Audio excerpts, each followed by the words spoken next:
welcome back to the Lone Wolf Saga. We are on Book 7, Castle Death. Particularly ominous title. So recently we just ventured down to... what's it called? Tekaro Cathedral, and we grabbed the Law Stone, which, I don't know, gave us new powers. I don't know if that's gonna change what we start with. Alright. Story so far. You are the warrior, lone wolf, last of the Kai Masters of Summerland, and sole survivor of the massacre that destroyed your kinsmen during a bitter war with your age-old enemies, the Dark Lords of Helgadad.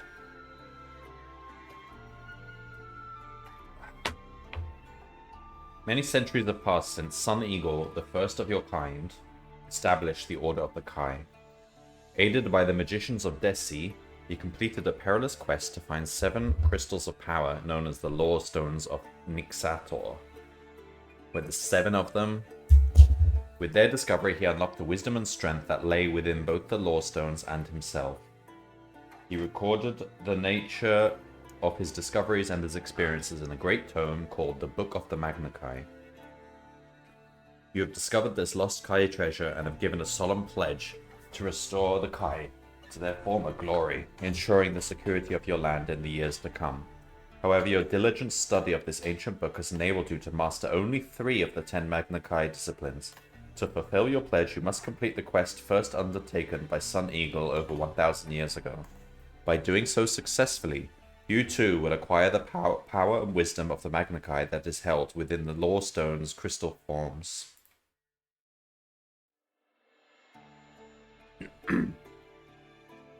Much of Sun Eagle's script had faded with the passing years, and little remained to help you find the 7 Law Stones of Nixator. Guided by the few words that could still be deciphered, you set out upon a journey that took you to the war-torn city of Tekaro in the hostile land of Slovia. There, hidden deep in the crypt of the city's cathedral, you found the first Law Stone of Veretta. As you held the crystal triumphantly in your hand, its power was transfused into your being, and the location of the second stone formed slowly in your mind. Herdos. The remote township of Herdos stands upon the shore of Lake Kor, high in the Julun mountains of Desi. Here, the elder Magi, the magicians who rule the land, helped Sun Eagle on his quest long ago. Time has turned full circle, and once more their aid is sought by a warrior of the Kai. Fate has brought you to us, Lone Wolf, intones Rimowa, speaker of the High Council of the Elder Magi, as you stand before them in the Tower of Truth at Elzian, and our fate is bound to your quest. His clear voice fills the great cylindrical council chamber, and the white-robed elders gathered around you respond with one voice. It is so. Rimowa leads you to a circular dais set like a deep well into the green marble floor. Carefully he kneels and touches its liquid metal surface with his gloved hand. A current flows through the shimmering metal, and within its mirror-like depths a strange vision slowly takes shape. You see a black-walled fortress set upon a rocky isle, its deep purple shadows reflecting in the dark waters of a moonlit lake. You see before you Kazan Ud. The Law Stone of Herdos rests in this castle, deep within its accursed halls. We will take you to this fortress, Lone Wolf, but you must enter alone, for our powers hold no sway over the forces that command this terrible place. In the years that have passed since Sun Eagle first came to this land, a great evil has consumed Kazan Ud.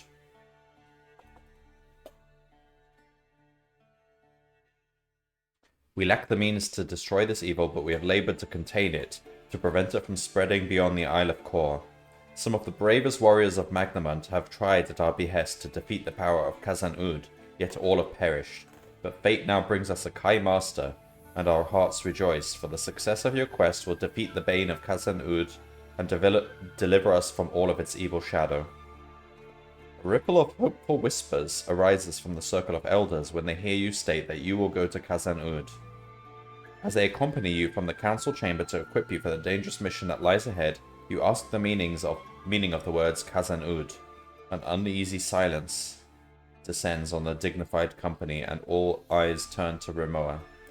In the language of the Somlending, he says, which is the language I speak, his voice wavering, Castle Death.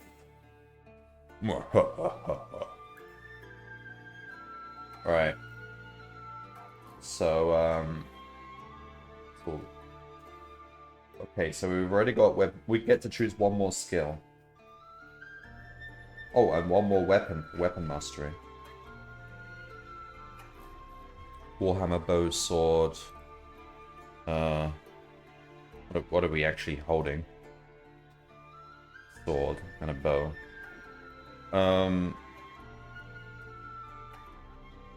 Take something common like an axe, I suppose. Alright, so we've got weapons mastery, curing, hunt mastery.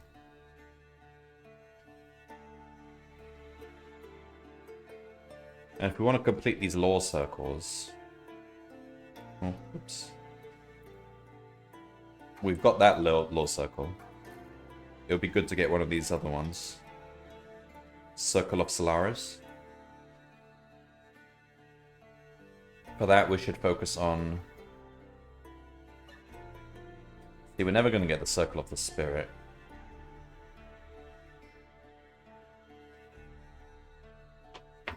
We should get either invisibility or pathmanship.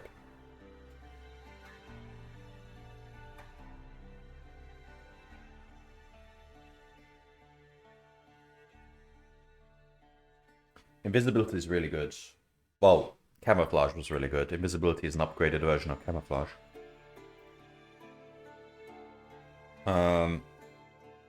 Pathmanship is pretty useful as well.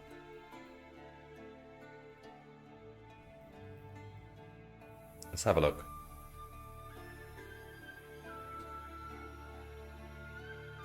It's more useful when you're going to like foreign cities and stuff. If we know where we're going and we're going to a specific castle, then maybe invisibility will be better. Yeah, I'll go with invisibility.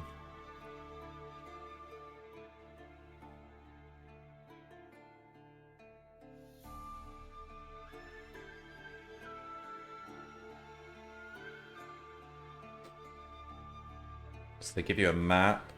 Let's have a look at the map. Erebos is down here.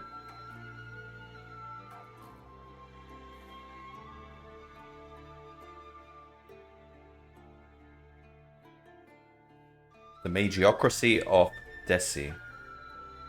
So where is this in the big map? This is ooh, down here. Cool. We're slowly exploring all of this part of the continent.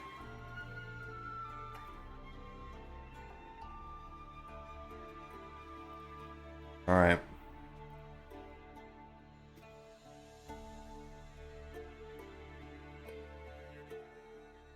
Additional crowns can be left in safekeeping at Yokai Monastery. I don't know what that sentence actually means. I guess at this point right here, if I have more than 50, I can leave additional crowns at the monastery. But we're not at the monastery, so it's not clear when we can actually collect that.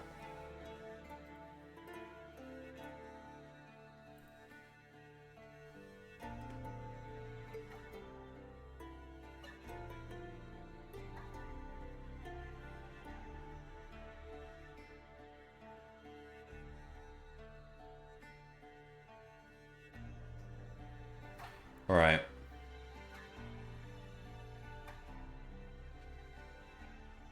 Lantern.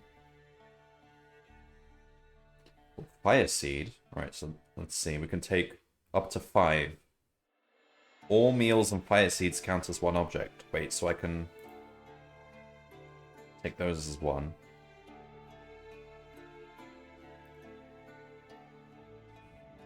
So we've got a sword and a Bow. We don't need another weapon. Lantern sounds useful. We don't need the tinderbox anymore, really.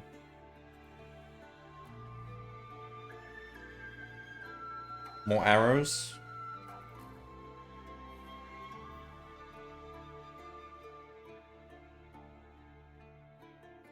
Did they not add together? Alright, whatever.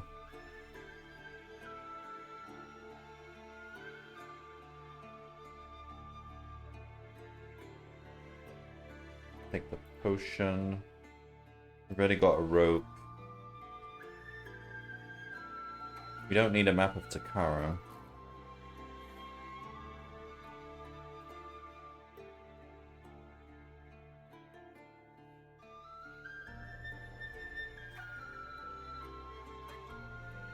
What else? Another rope? In case we break one.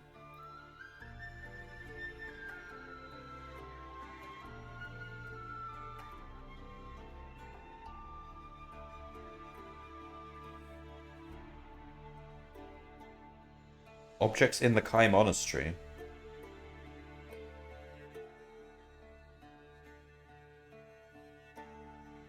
Oh.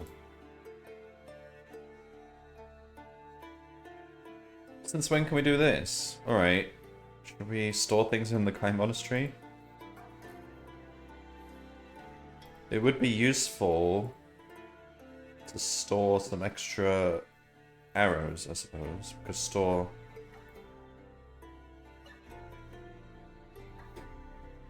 Store this 5 arrows quiver. What else? The tinderbox, I suppose. And the extra rope. In which case, we can actually take... I don't know, meals or something. Oh, we can only take that many. Map of Takaro. Store that. Just for the fun of it.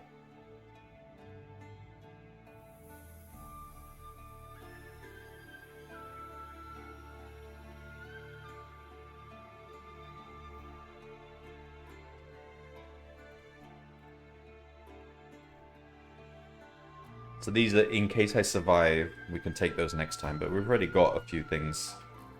We've got the lantern, which you don't need the tinderbox for.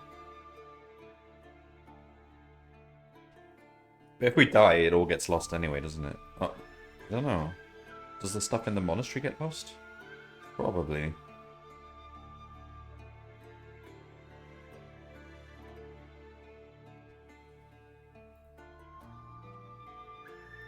I mean, we can store the ticket to Luen.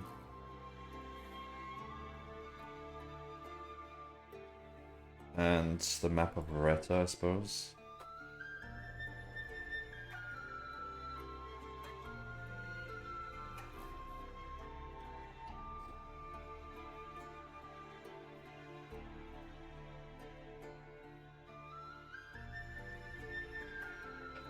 Alright.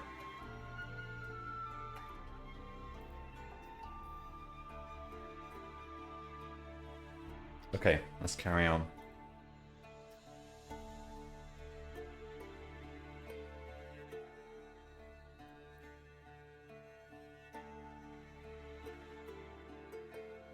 If we have reached the rank of primate, so these things have upgraded. Primate? Yes, we are. So, curing. Delay the effects of poisons, including venoms. High primate with this skill is not able to neutralize a poison. He's able to slow its effect. Hunt mastery. Increased agility. Climb without the use of climbing aids such as ropes. Okay.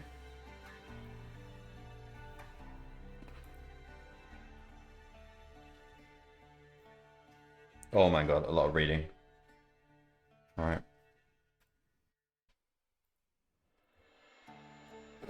The hours leading up to your departure from Elzian are spent checking and double-checking your equipment and provisions, but no matter how hard you try to concentrate on these preparations, your mind is constantly invaded by the shadowy image of Khazad-Ud, an image identical to the vision that appeared the previous evening in the well of the council chamber.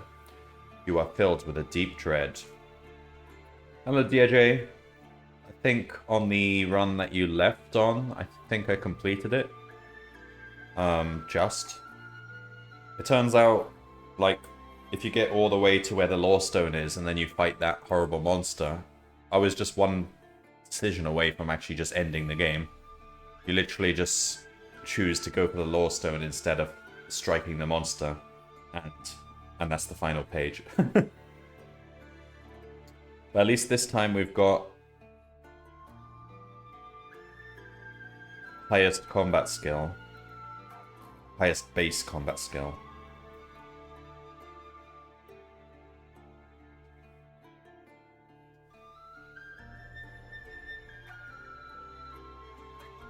So yeah, I'm on page 1 of Castle Death. Oh, that's a lot of reading. Okay. You are filled with a deep dread as you contemplate the probable site of your own grave. Yeah, definitely a probable site of our own grave. However, coupled to this terrible sense of foreboding is a far greater and irresistible desire to discover the Lore Stone of Herdos. So we've got one Lore Stone. Apparently there's 7 of them. I didn't know that before. So we're now headed to Dessie, which is in the big map, this little section down here, underneath the desert.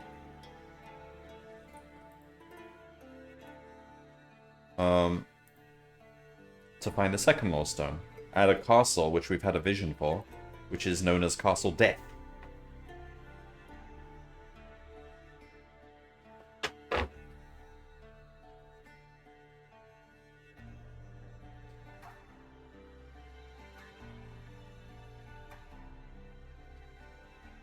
Shortly before dawn, your thoughts are disturbed by a knock at the door of your chamber. It is Rimoa. The time has come for your mission to begin. You follow him through halls and galleries to a rooftop platform nestling among the crimson towers of the Temple of Truth. Here you are greeted by a young man. He is tall and dark-skinned, with plaited flaxen hair and sharp, cat-like eyes, and he wears the gold and scarlet tunic of a Vaqueros, a warrior magician of Dessie. "Hail, Paido," says Rimoa, bowing to this proud young man. "Hail, my lord Rimoa," he replies respectfully. "We are ready to sail." The first rays of the dawn light shimmer along the golden hull of a magnificent skyship that hovers above the rooftop platform. As the hum of its powerful engine rises, you thank Rimoa and bid him farewell before following Lord Paido to the boarding ladder at the edge of the platform. Once safely on board, the skyship rises into the chill dawn air, and Lord Rimoa and the Tower of Truth shrink swiftly beneath its golden keel. You look down with growing fascination as the sleek, bat-winged craft passes over the circling waters of the Elzian Canal and speeds northwards above the jungle of central Dessie. As the grey chasm of Gorgoron looms into view, splitting the emerald green land like a deep and terrible wound, Lord Paido joins you at the rail. Time passes in conversation, and you learn much about the people of this untamed land and their history. You learn that the Elder Magi are all that remain of a race of great magicians who ruled Central Magnamund many thousands of years ago. They were wise and powerful, and their leadership was great until their numbers were decimated by a plague that swept across the world. Those who survived sought refuge in Dessie and have lived here in the mountains and the jungle ever since. Vaqueros are native soldiers of Dessie who have been taught the art of battle magic by the Elder Magi to help them defend the northern border against invasion by the warlike Vasagonians. When you tell Lord Paido of your own past battles with the Desert Warriors, you sense a sadness within him. "How I wish my brother Cassin were here with us now," he says, staring thoughtfully towards the distant horizon. You could tell many a brave tale of the great desert wars. You ask what has become of his brother. There is a long pause before he replies solemnly, "Khazad-Ud." Oh, so his brother went to the Castle of Death as well.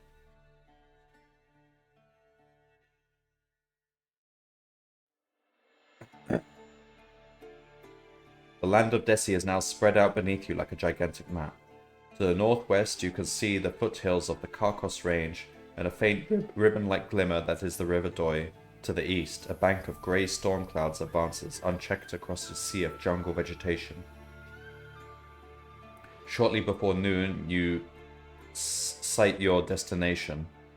The low-domed buildings of Herdos appear on the horizon, followed by the waters of Lake Kor, and a blackened finger of rock upon which sits Khazan Ud.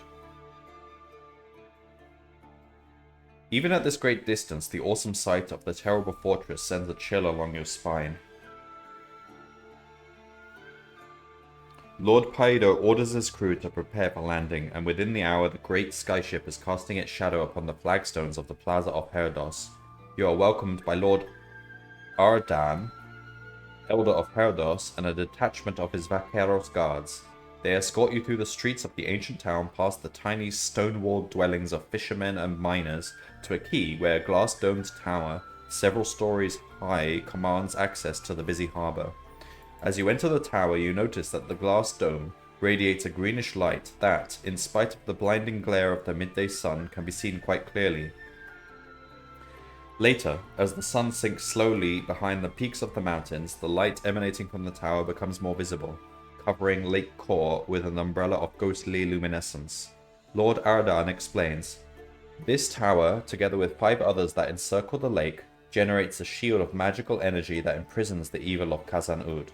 No creature, living or dead, can enter or leave the Isle of Kor so long as our shield remains intact. We dare not lower our guard, and to allow you to land on the island, we have devised a means by which you may pass through the shield unharmed." He takes a gem, the size of a small apple, from the pocket of his silken robe and places it in your hand. It is a dull, translucent red, but within its core a swirling mist of glittering sparks flickers with gold and silver fire. It is a power key. Guard it well, for so long as you possess it, you may fulfill your quest. Lose it, and you will never escape from the Isle of Kor.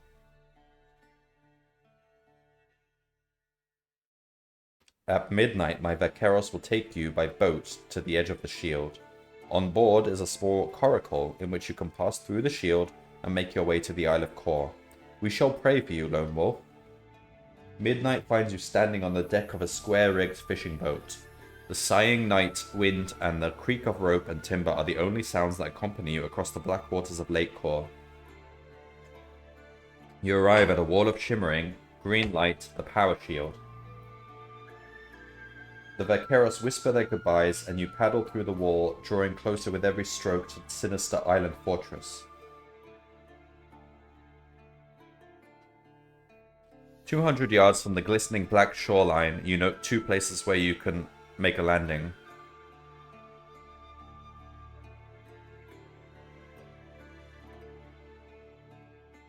So we could go to the stone jetty on the west, or the sheltered bay at the east. Don't think it really matters. Look at the map. So that's Razan Ud. You can come from the west or the east. Stone jetty seems more like appropriate for a landing. I don't know. We'll go from the west. A streak of green forked lightning lights up the collapsed roof of Khazan Ud, and for a second it looks like the shattered ribs of a giant lizard. There is another flash of lightning, and 100 tower windows glare at you, like empty eyes edged with slivers of broken glass. A line of carved stone gargoyles adorns the black stone walls overhanging the jetty. Rings of rusted iron are clamped in their snarling jaws, each wound round with slime-encrusted ropes that dangle in the water. At the jetty it is deep enough to allow a large vessel to dock, but the current and the swell of the tide make it increasingly difficult for you to control your tiny boat. Your stomach tightens as the swell threatens to dash you against the jetty. I mean, swimming's not going to be much better.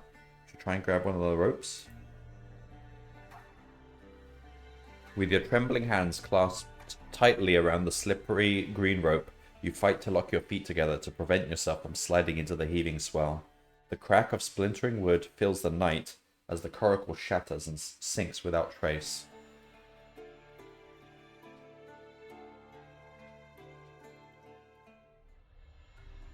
A sudden jolt runs the length of the rope, and a snaky head rises from the black water. It dips and swerves upwards, opening its jaws set with fangs like long yellow knives, and fixing you with its blind white eyes. You are clinging to the body of a deadly Lekor that is poised to strike. Oh, balls. Do we fight it? Like, dive into the water? That's his territory. We're not gonna survive in the water. Let's defend. Not too bad. The Lekor twists and writhes in frustrated fury, for it cannot shake you free from its trunk. The head rears up, and a droplet of venom splashes on the back of your hand. It burns like a red-hot dagger. Fight the sea dragon in the water. I reckon that would just be an instant death, like jumping into the water where it lives. And you cannot stifle a cry of pain. The serpent snickers, its red forked tongue lashing the air just a few inches in front of your face. Due to your precarious position, you cannot make use of a shield or any two-handed weapon. Oh. Alright. You must treble any endurance point losses you sustain during the combat.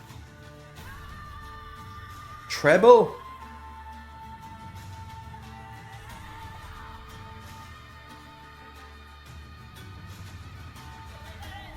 I mean, we still got the edge, but this is... we could take a beating here. We could use the Potion of Aletha. I mean, we have a high chance of getting no damage to us. Let's just try. 0 times 3.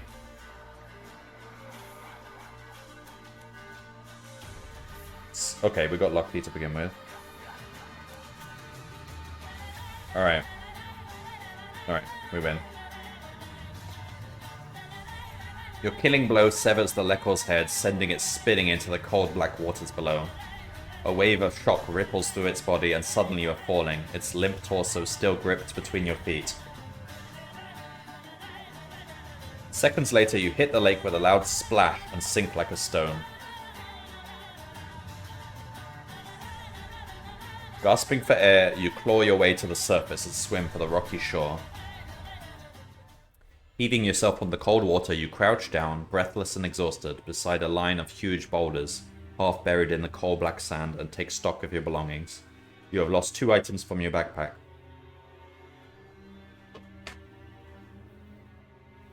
No sooner have you managed to control your breathing than you hear the sound of scraping, as if some heavy weight were being dragged across the rocks to your left. A vertical crack appears in the surface of the nearest boulder, and a sickly yellow light washes over you. It is not a boulder. You are staring at a huge eye.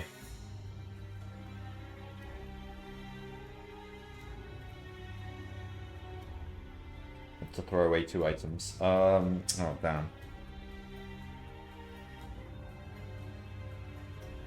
Like a mirror, I guess.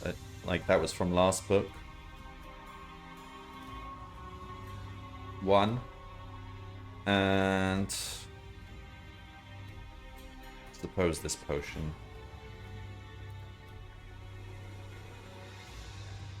Alright, the eye. How big is this eye? Like, if we attack the eye, then whatever it's an eye of, it's probably just gonna rise up and swallow us. Let's escape.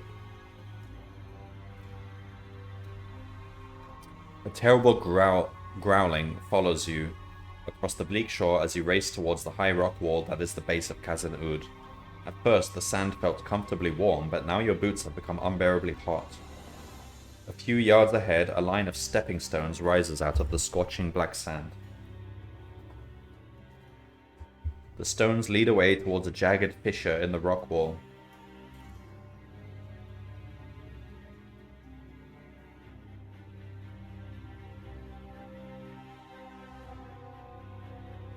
A line of stepping stones. So do we step on the stones or this burning sand? Well, are the stones a trap or something? I guess we'll go on the stone. The relief is instantaneous. Quickly you move from one stone to the next until you arrive at the shadowy opening in the wall. Echoing in the darkness, you hear the rustle and slither of unseen things. Suddenly, something round and black breaks through the surface of the lake, splitting the night with its hideous cry. It hovers for a few seconds above the water before hurtling towards you at an unnerving speed.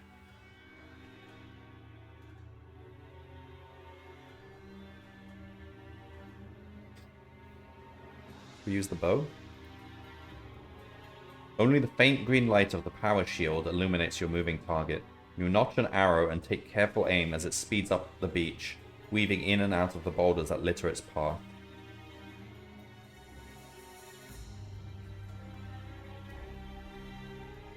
The arrow pierces the center of the sphere and disappears completely. Fearing that your missile has proved harmless, you shoulder your bow and are about to draw a hand weapon when suddenly there is a flash of light and a tremendous explosion. The black sphere bursts into 1,000 pieces and is consumed in a fireball of brilliant yellow flame. A wave of heat sears your face, and you are hurled backwards into the fissure by the blast. It takes a few minutes for you to get your bearings in the gloom of the narrow corridor. Outside, strange sounds echo across the beach, making you forget your natural caution and move deeper into the darkness. The uneven floor is coated with mud, and the warm, moist air reeks with a repugnant odor that reminds you of gutted fish. You press on, taking great pains not to slip and fall, but the light soon fades completely and you slow to a halt. We do have a lantern. 1 second.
Okay. Your light flares brightly in the moist gloom of the passage. A cavern lies ahead, immediately ahead, its high arched roof, a mass of dripping stalactites. hanging like thick spears of pearly white stone. Cautiously, you step across the cavern floor, your skin prickling as peculiar sounds emanate from the shadows.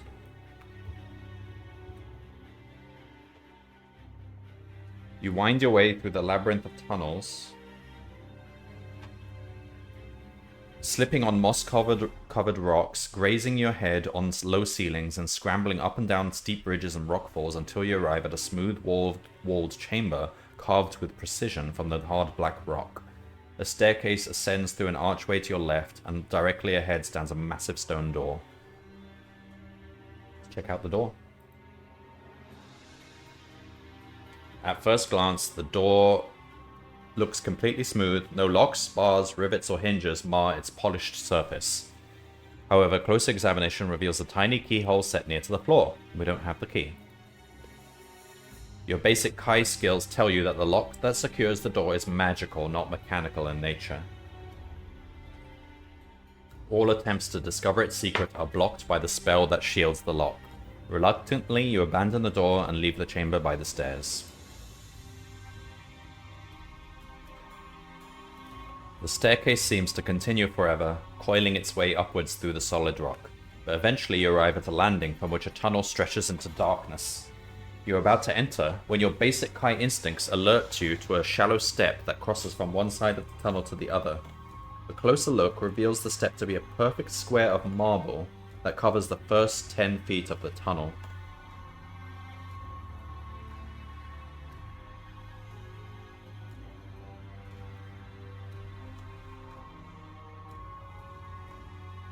We could jump across the slab, we can prod it. Thing is, we'll probably lose the weapon we used to prod it with, and I've only got a sword. I mean, jump across it, I think. You clear the slab with one bound and press on along the winding tunnel. A warm, damp wind whistles along the rough-walled passage, carrying with it a rancid smell of sulfur and decay. For over an hour you walk down the tunnel, leaping over fissures in the uneven floor and taking care not to tread on glistening blue-black worms that slither away into cracks in the rock when your light invades their damp, dark world. Eventually the tunnel opens out into an oval-shaped chamber. A staircase, festooned with cobwebs, ascends to an open trapdoor in the ceiling. The familiar pale green glow of the power shield filters in through this portal. At the foot of the stairs lies the mouldering remains of a body partially encased in armor. A rusty sword is clenched in its skeletal fist, and a bone-handled dagger protrudes from the base of its skull. Let's have a look at the body more closely. You recognize the dead man's hauberk as that of a Kakushi mercenary, the 10-pointed star of Nekesa, the symbol of that country's capital city, adorns each of the rusty buckles that fasten his chainmail armor. In a leather pouch hanging from his belt you discover 6 gold crowns, and inside the tattered remains of his backpack there's a rope and a hooded red robe. I mean, is there a reason we would even bring money to this castle? It's not. They're not exactly going to have traders, are they? A close examination of the weapons shows them to both be quite useless. The bone-handled dagger crumbles to dust when you try to dislodge it from a corpse's skull, and the blade of the sword is dull and eaten by rust. Sure, we'll take the robe and the rope.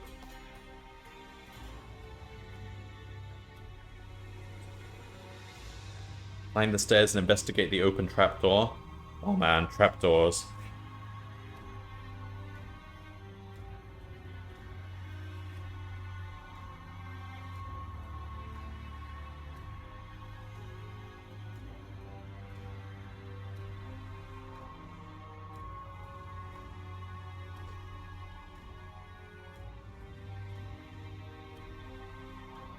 Let's have a look at the trapdoor then. Leaving a path through the thick cobwebs proves more difficult than you anticipated. Sticky, rope-like strands soon cover you from head to foot, and, to your horror, they begin to shrink. It is too late to evade this attack. You must fight for your life. Reduce your combat skill by 4 points. Well, we still got a good ratio at least.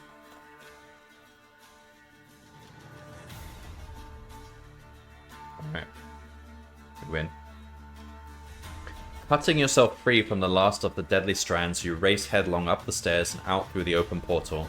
You discover that during the struggle you lost a weapon and one item from your backpack. Erase a weapon of your choice and the second item on your list of backpack items. What do they mean by second item? Like, I know it orders them here, but is this the order in which you pick them up? Yeah. So this is the second, as in the second earliest item you ever had. Alright. So... you have to drop a weapon. I'm not dropping the fancy bow. Drop a sword then.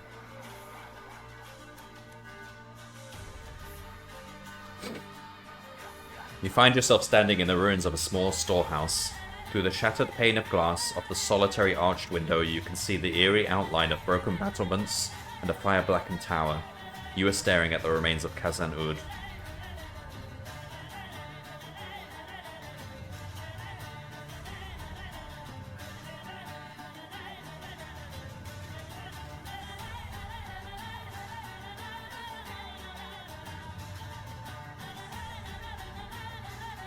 Stepping carefully through the slime-smeared rubble, you stop for a moment to catch your breath and survey the shattered keep of Khazan-Ud.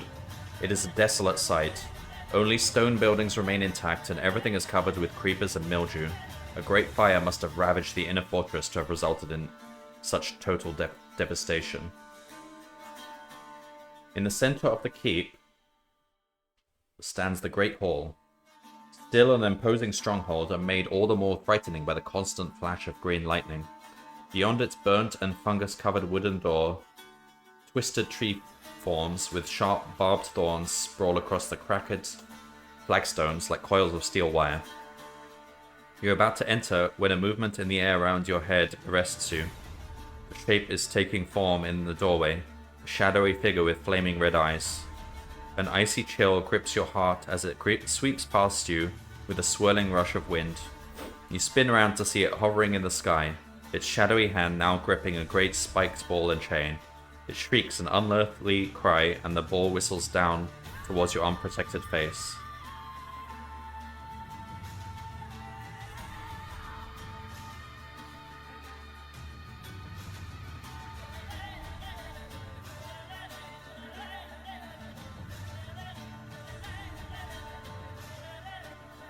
You deduct 3 points for the first 3 rounds of combat. Unless you have Pump Mastery, okay. We got -4. Could be alright. Damn, I'm getting hit.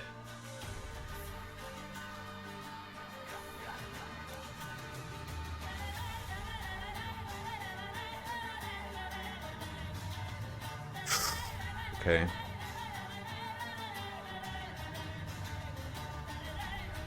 Quite hurt.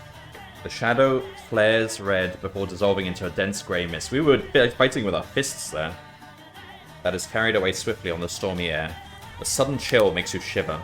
You pull your cloak around you, taking comfort from its warmth. But it is as if the cold comes not from the damp wind, but from somewhere deep inside you.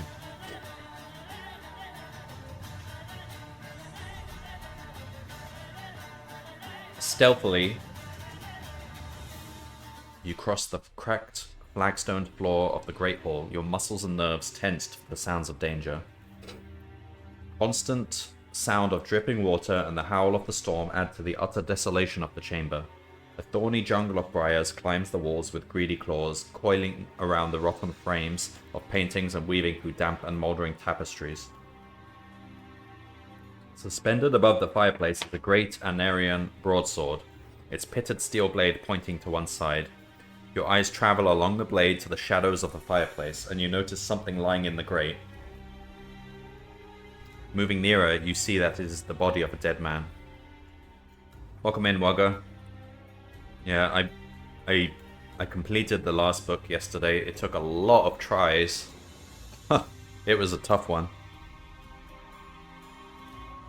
The Behind it is a panel wedged open by the corpse, and peering into the gloomy opening, you can just make out some stairs disappearing down into darkness. Let's examine the body. I need a weapon. The first thing that you notice is the warrior's lack of wounds. No sword cuts or arrow shafts pierce his armor. If it were not for the unmistakable smell of death, you could be forgiven for thinking that he was asleep. You turn the body over to look at his face and recoil in shock at the sight before you. The eyes are missing, leaving two ghastly black holes. The tongue hangs out, dark and swollen, and from the corners of the twisted mouth oozes a thick greenish fluid. Filled with revulsion, you leave the body and step into the secret passage.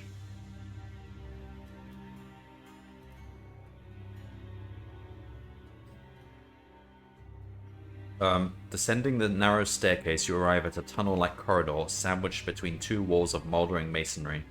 Foul, oily water gurgles along a channel in the slippery floor towards a distant archway, which is blocked by a black iron portcullis.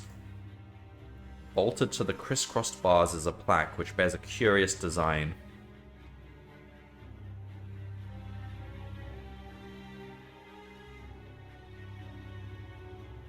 For those who cannot use the illustration of the plaque.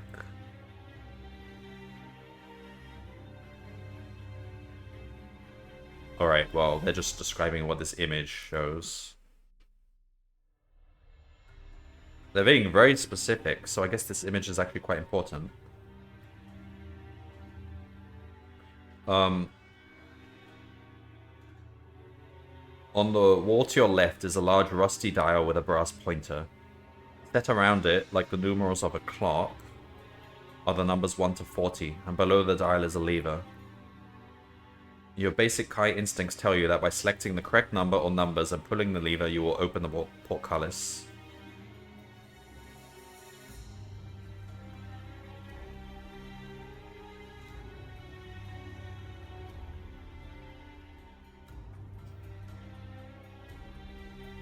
We don't have either of these. You ponder the problem for several minutes using your natural Kai instincts to the full as you try to discover which of the numbers on the dial will open the portcullis. The image of four numbers, 3, 9, 13, and 33, fill your mind, but try as you might, you cannot determine which of them is correct.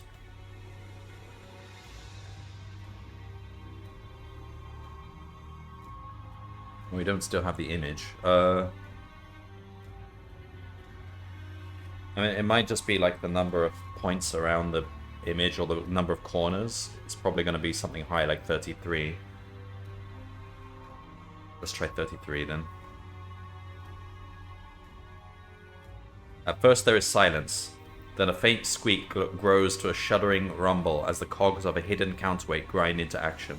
The squeal of tortured metal resounds in your ears as the portcullis rises jerkily into the soot-blackened ceiling. Wasting no time, you duck under the rising bars and hurry into the tunnel beyond.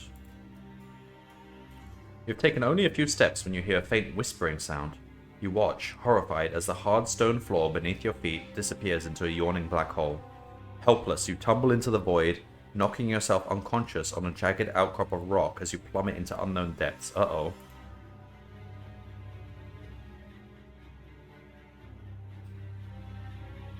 How healthy are we? We're still damaged. You regain consciousness with a start, reaching instinctively for your weapon, lest danger be waiting to greet you. A dull throbbing fills your head as you sit up to take stock of your surroundings.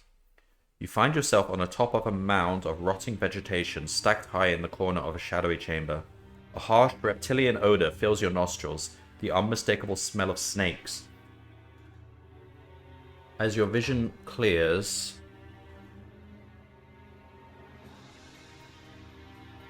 you notice, amid the slime that covers the floor, what appear to be undigested human bones. A ribcage, two skulls, and several vertebrae are illuminated by a shaft of light that descends from a grate in the ceiling. It flickers, and for a second you catch a glimpse of a skull-like face through the iron bars. Fear wells up inside you as a chilling laugh pierces the silence. But it is not the sound of the cruel, inhuman laughter that freezes your blood. It is the sight of the colossal, wedge-shaped head that is rearing up through the mound which you sit. It is the head of a gigantic snake. Another snake? You leap to your feet and run to the far corner of the chamber, your heart pounding loudly in your ears. The snake rises up almost to the ceiling, its forked tongue flickering angrily below a single yellow eye, which is set deep in the center of its green, scaly head. Once more, the chamber echoes to cruel laughter as the monster shakes off its rotting nest and slithers forward. We don't have animal control. Yeah, we'll use the bow. To your horror, you discover that the quiver is completely empty.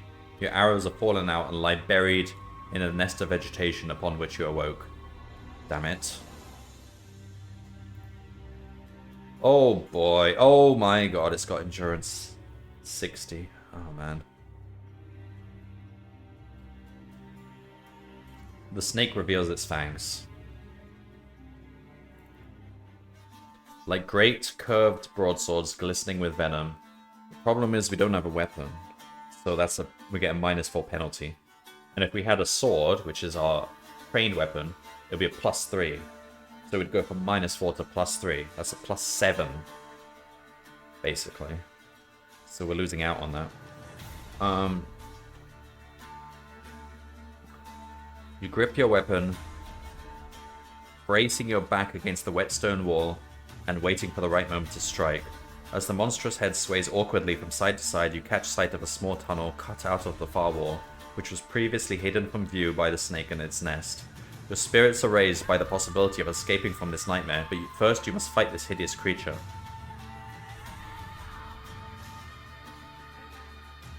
Up to 4 rounds of combat.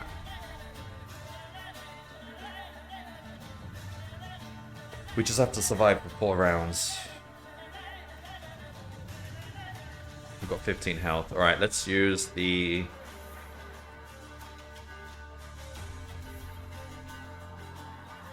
Oh no! That's what we lost. We lost the potion that gives you +2 combat. We're fucked.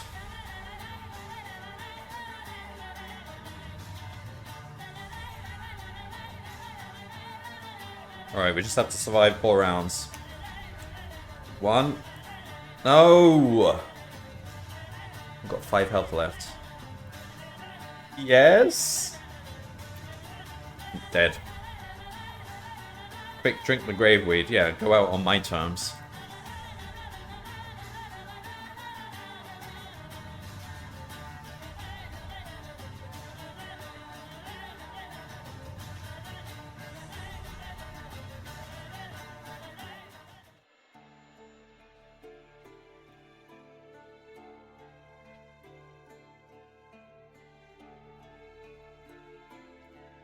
Alright.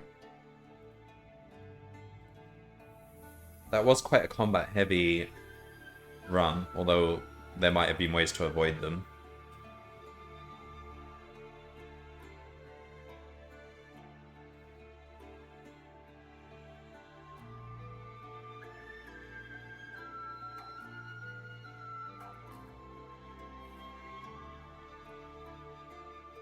Alright. So, restarting the book. Got nothing. So the question is... Oh, okay, we got bad combat. Wonderful. Do we still get the stuff from the monastery? I don't think so. I think basically you lose everything. Because you can store stuff in the monastery and then retrieve it in later books, but that's just assuming you survive. Oh. And it's all bugged now.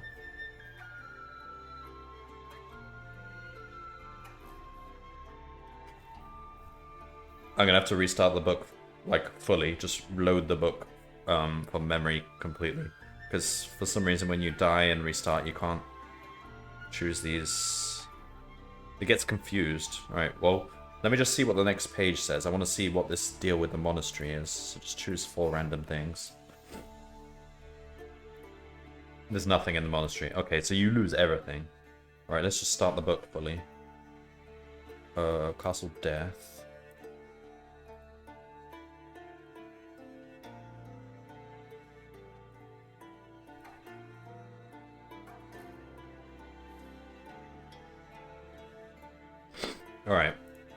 8, nice.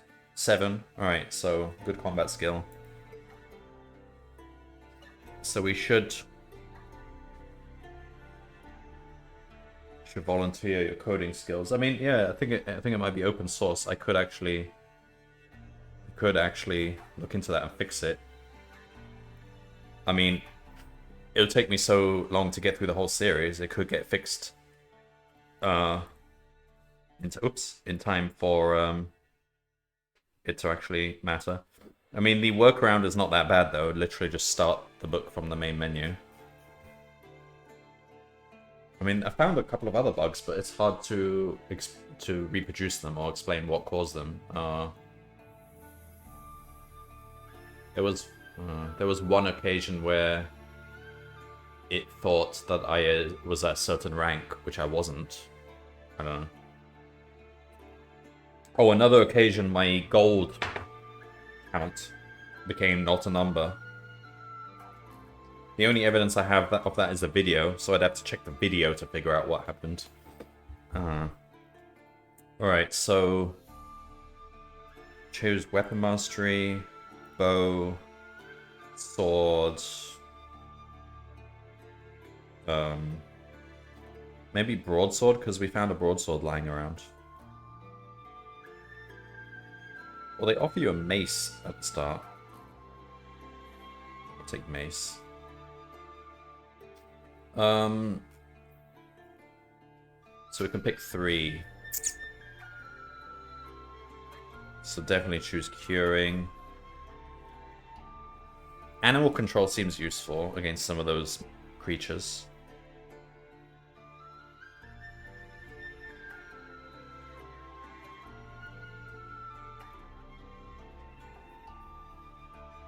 So if we take Hunt Mastery again, we'll get that +1 combat.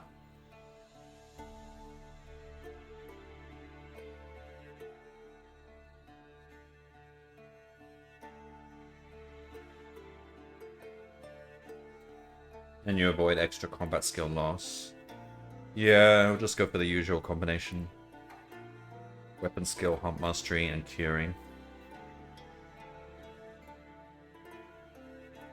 This is quite combat heavy.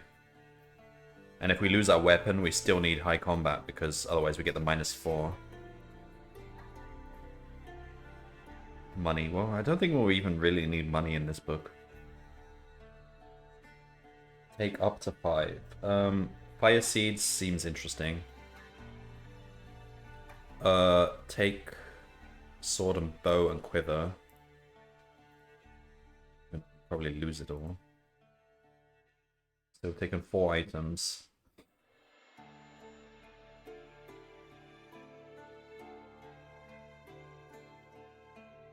I kind of need the lantern. If we lose the sword, we'll have nothing. So I could take the mace, but I think the lantern's more important.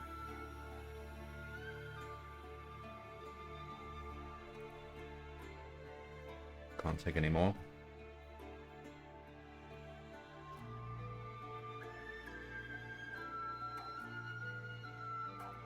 Alright, so our skill is 22, that's pretty high.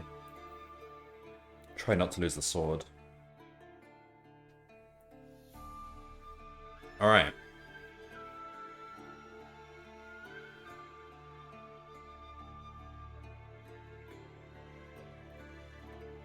Alright, last time we went on Stone Jetty. Let's try going to the Sheltered Bay.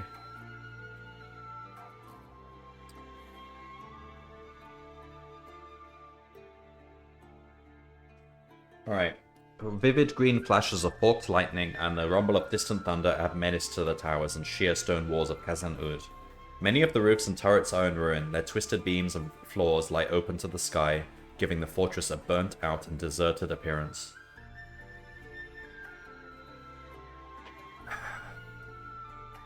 As you approach the tiny bay, which is tucked inside the shelter of a horseshoe reef of jagged black rocks, your eye is caught by a glow of tiny red lights moving in the shadows at the base of the fortress wall. You notice a dry hollow among a group of rocks close to the shore that offers an ideal hiding place for your little boat. Silently, you disembark and drag the coracle up the beach towards the rocks. Seconds later, you are halted dead in your tracks by the sound of muffled squealing.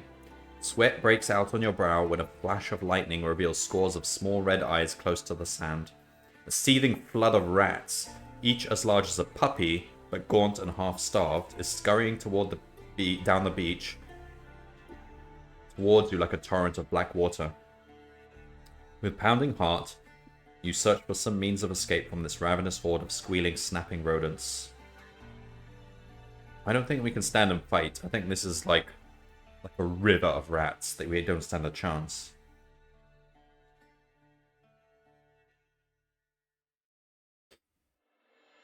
So we can drag our boat into the lake and paddle. We'll climb over the rocks. We'll climb over the rocks. A new sound is added to the terrible squeals of the hungry rats, the sound of splintering wood. In less than a minute, your small boat is completely devoured, leaving no trace of its ever having existed. The jagged rocks cut into your hands and knees, but you are oblivious to the pain as you clamber across them to the beach beyond. You set off at a run, but the fine black sand closes around your ankles and your legs ache violently with every desperate step. A glance over your shoulder warns you that the pack is gaining ground rapidly.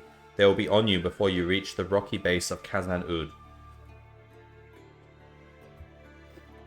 Then suddenly the squealing stops. The black tide has halted at the edge of the beach.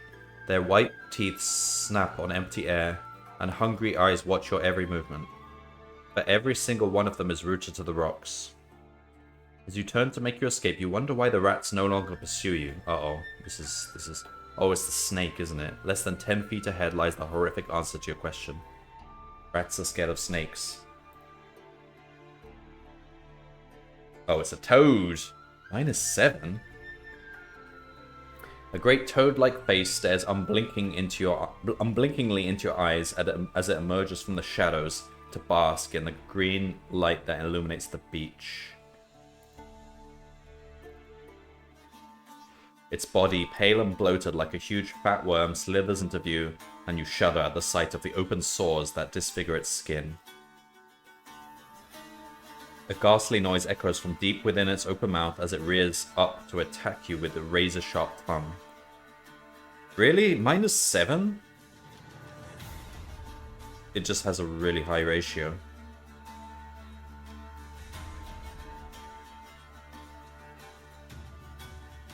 So we have to take 2 turns. Alright.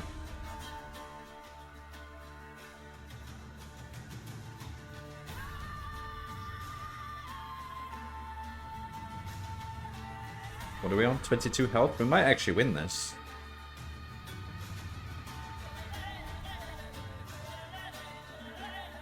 Nice. But what are we on? 12 health. Not too bad, actually. Okay, we win it. The hideous creature lets out a deafening cry as you strike your final blow. It crashes to the ground, displacing a ton of sand as its bulk settles on the beach. Attached to a heavy black chain around its loathsome midriff is a gold key. Sure, we'll take it. Your victory raises your spirits, but they soon sink again when you hear the unmistakable sound of rats. The chase has resumed. The frenzied squeal of the rats fills your ears as you force your aching legs to propel you across the beach. Beyond an outcrop of pitted stone, a stream cascades down the sheer rock wall, cutting a deep gully across the beach as it flows into the lake. Spanning this gully is a natural bridge of stone.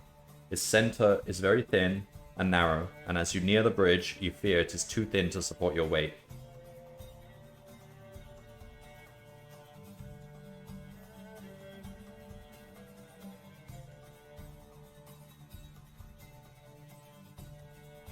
Guess we'll try and swim, but I mean, rats can swim.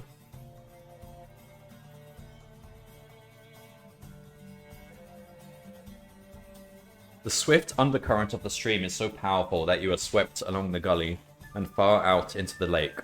The weight of your equipment, your fatigue, and the highly polluted stream water all conspire to sap your strength.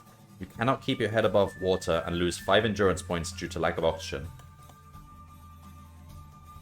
Often known as death. but we are Magnakai, so...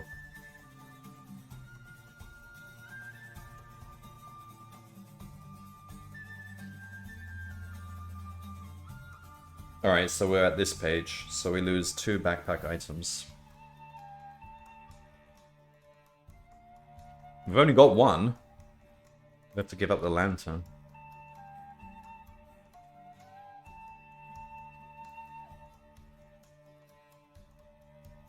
The eye. Ignore the eye.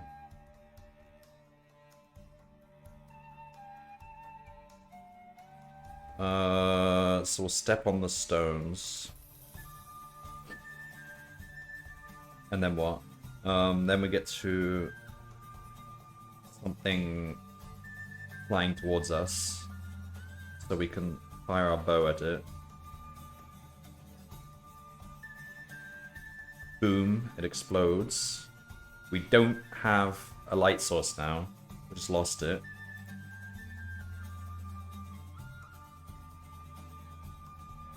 Then we fall... Wait, have we been on this page before? I think so. It takes us right here. But we still have our sword, at least. No. Oh, we have to use the bow. But I know that all that happens if we use the bow is that we find we lost our arrows. I'd rather not find that out. Oh, you've lost all your arrows.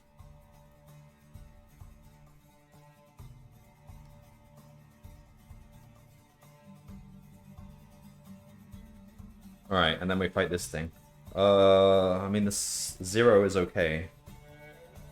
But it's got 60 health, so... You might want to evade it. We'll see what happens. 1, 2, 3, 4... So it's on 33. We're on 8. We have to evade it.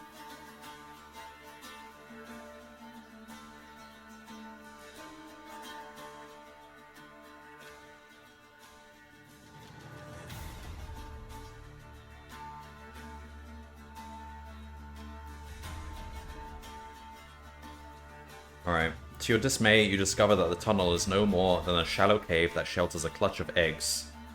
Each one as large as a barrel of ale.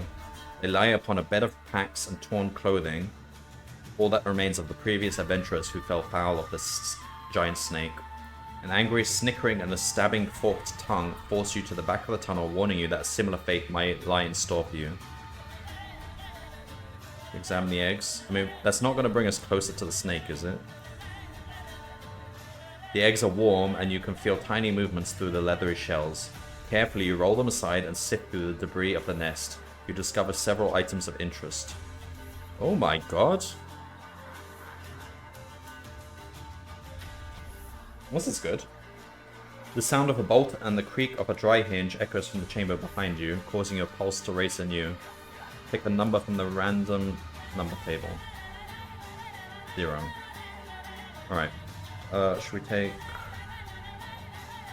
Oh, help. Alright, take some of the interesting items. A blanket, bottle of wine, the potion, the waistcoat, mace. What? How many weapons do we have? Oh, because we don't have our special bow anymore. Damn. Take the helmet. Alright.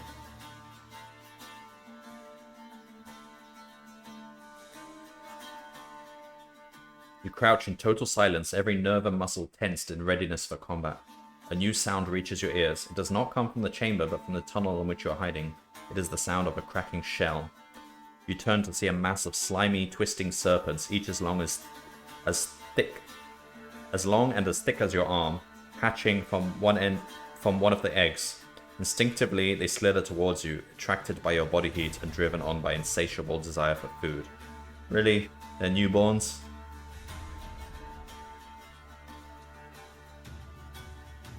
Should we take a quick health potion?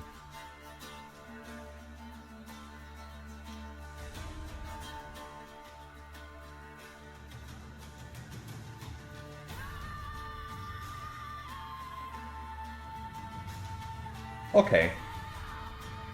Blindly, the young serpents writhe around your feet, their fanged jaws snapping wildly at your unarmored legs. Combat is unavoidable and you must fight them as one enemy. We could use a fire seed though.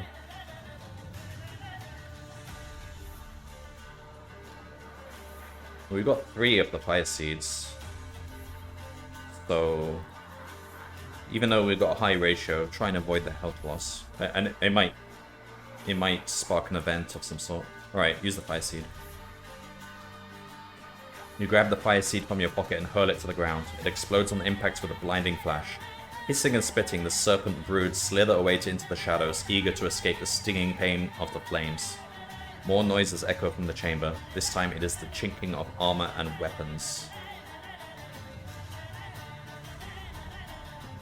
Desperately, you tap the wall with the hilt of your weapon, praying for the dull, telltale thud of a thin or hollow partition through which you might effect an escape.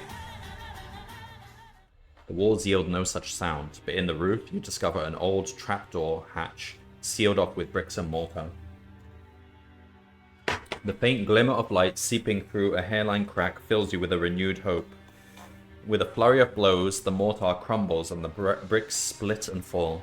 Without waiting for the dust to settle, you climb through the jagged hole and emerge into a hall that is filled with a damp and earthy smell.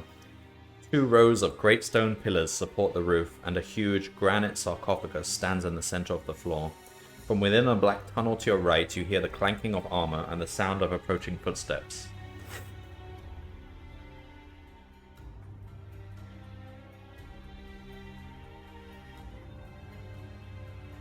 We could try and ambush it.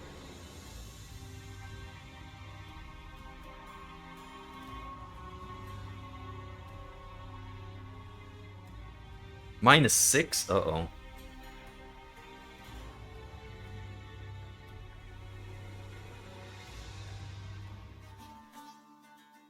What are we on? 17.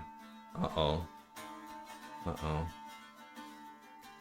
Taking up a position to one side of the tunnel, you press yourself flat against the wall and wait for the best moment to strike. 4 warriors, dark and grim, march into the hall in single file. At first sight, you mistake them for Drakarim, for their black armor and skull-like helmets identical to those worn by the evil human warriors who serve the Dark Lords of Helgadad. As you launch your attack, you see their features and realize that they cannot possibly be human. Great sloping shoulders support their unnaturally long arms. Yellow, clawed, hairy hands grip axes and spears of rough, wrought iron, and behind them swing long, tufted tails like those of lions.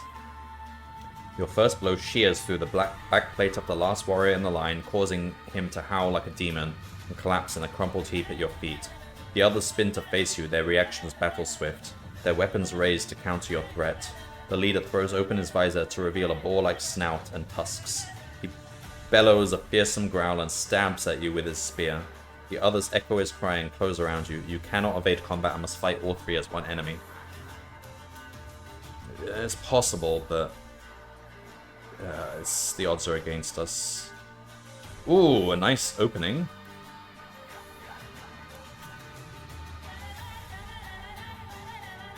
Nope, dead. It is really combat heavy. And we had good combat. They've got really high combat skills, that's the problem.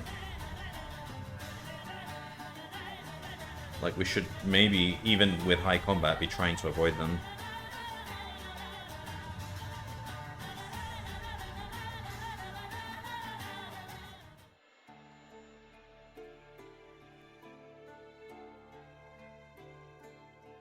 Okay, we've got max combat. And pretty high endurance as well.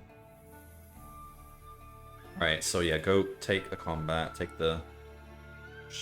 I don't know, sword, bow... Did we find any weapons? Just go with mace, I suppose.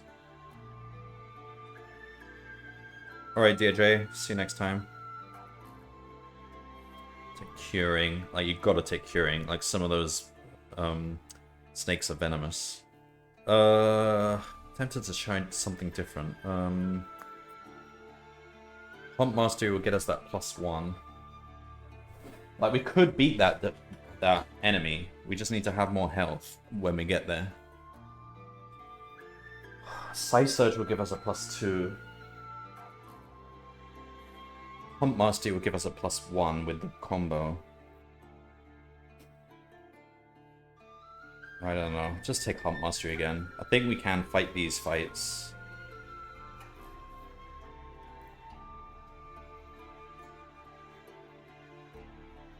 Alright. If we take the bow and arrows, we just end up losing them, but...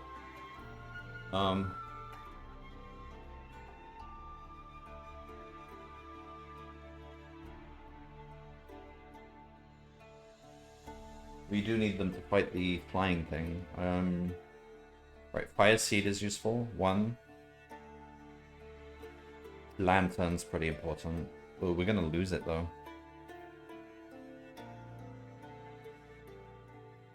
Take the bow and the arrows, but we'll probably end up losing the arrows. And the sword.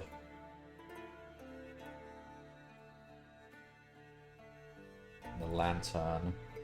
That's as much as we can take, right? We'll probably lose them.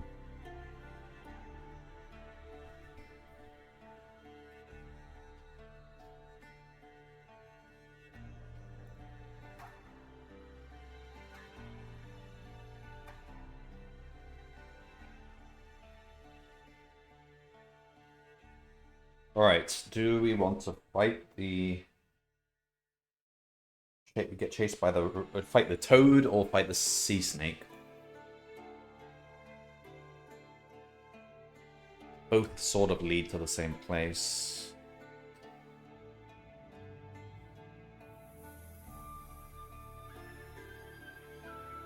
I don't know, fight the snake.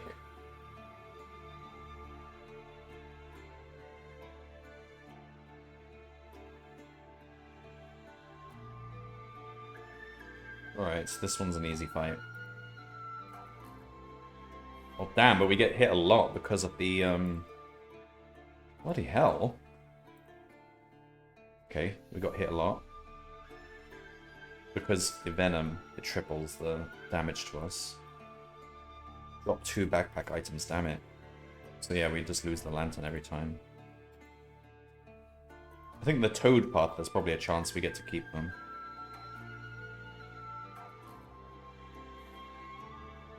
Should we try attacking the eye just to see what happens? No, we've got no health left.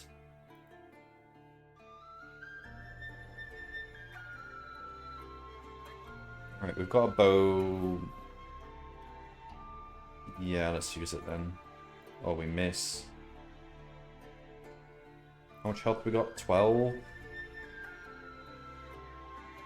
Let's fight it, but doesn't it explode? It's a missile. Let's hide. Alright, then we end up here.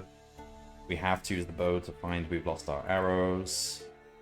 And then we have to fight, survive 4 rounds. 16. Alright. 1, 2, 3, 4. What are we on? 10. He's on 25. Oh, we could actually beat him. No, we'll elude. Then we examine the eggs more closely, and that gets us all this stuff.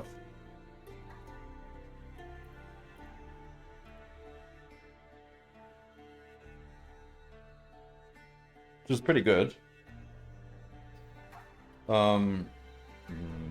What do we... Mace. Alright, we'll take a mace.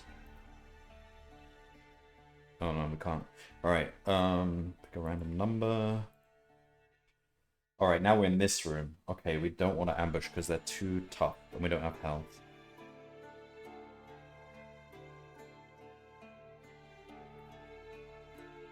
So we can leave the hall.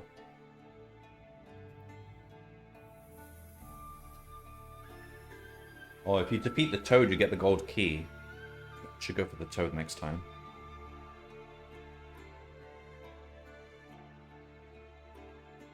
You make your way quickly along the tunnel until you reach a chamber illuminated by a shaft of shimmering red light that descends from a square hole in the ceiling. A pair of huge iron doors fills the opposite wall, but in order to reach them you have to pass through the eerie red light. Oh, that's such a trap. Close to the archway by which you entered, another tunnel exits from the chamber, curving off towards the east. That is so... that's going to be like an Indiana Jones style thing. Alright, just leave. You followed the tunnel for nearly an hour before arriving at a torchlit hall, whose walls are hung with beautiful tapestries.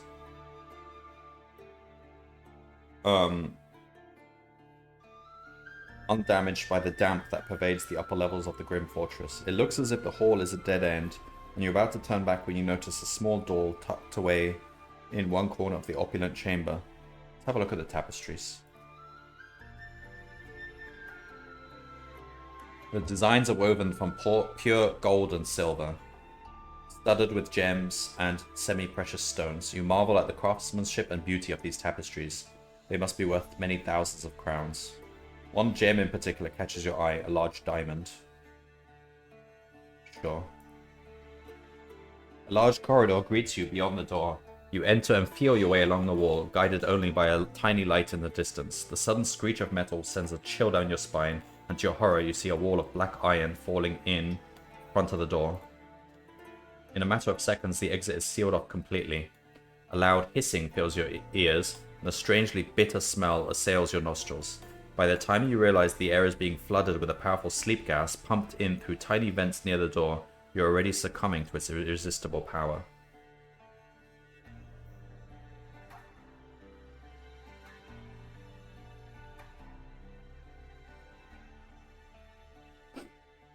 Oh my god, what is going on here? You awake to such an astounding sight that you feel sure you must be dreaming.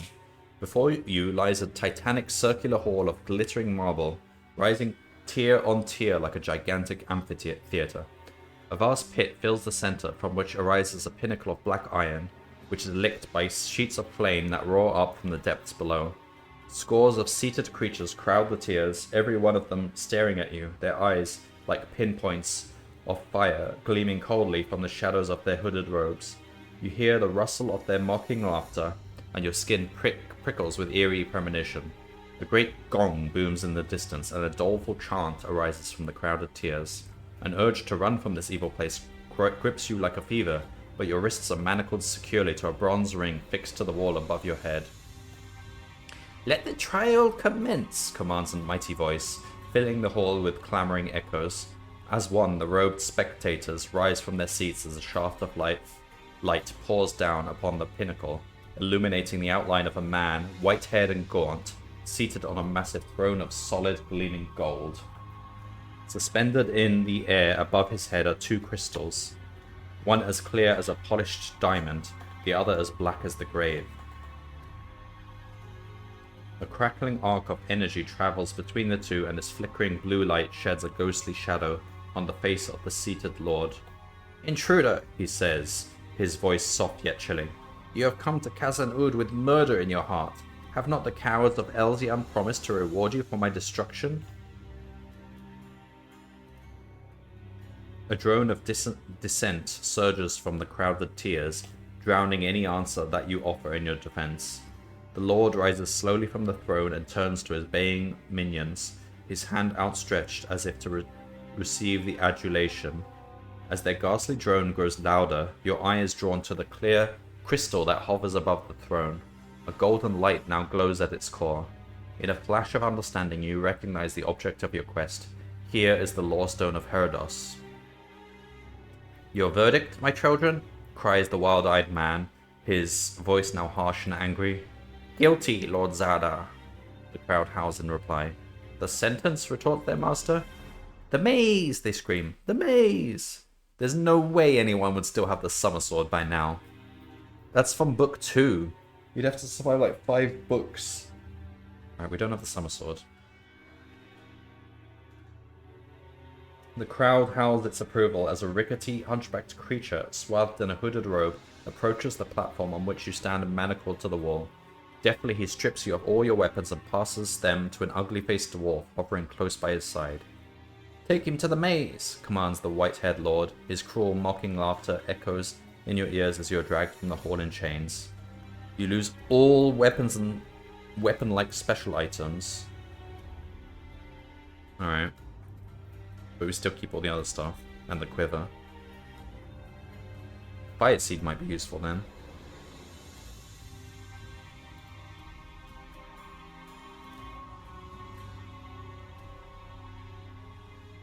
An escort of armored guards forces you along a steel passageway lined by a crowd of jeering minions. They punch and spit as you pass between them, and their foul curses ring in your ears. The guards halt before a huge door of iron and unlock the manacles that encase your bruised and bloodied wrists. The points of their spears never wander far from your throat, discouraging any attempt at escape. The door rumbles open and a cheer goes up, and you're pushed headfirst into a foul-smelling pit. Welcome to the maze, sneers the chilling voice of Lord Zada from somewhere high above your head. You struggle to your feet and peer up at a ceiling of swirling mist. A faint glow is gradually taking shape, condensing and forming into the likeness of a human skull. Baleful green eyes stare down at you from bony sockets, and a powdered wig, like that of a high court judge, sits squarely upon its fleshless head. You came here to kill. No, I didn't. But your plans have been foiled, and now you must face the consequence, echoes a voice in the skull. You have been sentenced to enter the maze of Zada. If you escape, your life may be spared. If you fail, then you'll surely die, a fitting end for one who came here in search of death. The skull retreats into the mist, and a deathly silence fills the pit. The semicircular shadow forms on the wall ahead. It grows larger and darker until it resembles the mouth of a cave or tunnel. Suddenly a gust of chill air whistles from out of this darkness, and you realize that you are staring at the entrance to the maze. Enter, orders the voice. Enter or die where you stand. It is no idle threat. A crossbow bolt slams into the sand barely inches from your feet, and the click of a steel drawstring warns that another could follow if you disobey the command. Reluctantly, you step forward and enter the maze of Zada. You are standing in a passage, the walls and floor of which are completely sheer and smooth. Overhead swirls a mist that gives off a dim, diffused light, just sufficient for you to be able to see your way ahead.